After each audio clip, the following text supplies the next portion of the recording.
Kas geriau gydo? Vaistai. Ar žolelės? Palyginkime šiuos du gydymo metodus. Natūralų žolelių tepalai ir nuovirai yra sveikiau. Nei chemikalų pilni vaistai. Taip teigia kai kurie žmonės. Anot jų, natūralūs produktai mažiau žaloja organizmą.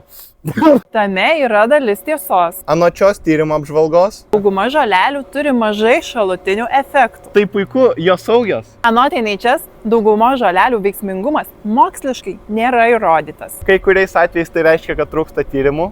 O kai kuriais tai reiškia, kad veiksmingumas pagrįstas placebo. Svarbu nepamiršti, kad žolelės gali sukelti ir nepageidaujamų šalutinių efektų. O ypač pavojinga užsiimti savigydą vartojant kitus vaistus. Nesąveikos tarp įvairių medžiagų gali sukelti kraujavimą ar net Mirti. Dėl prieš vartodamas net natūralų vaistą pasikonsultuok su gydytoja. Man sloga, galiu šitus vartoti? ne. O jeigu aš juos vis tiek vartosiu? Tai bent jau prieš operaciją pranešk, kad nebūtų komplikacijų.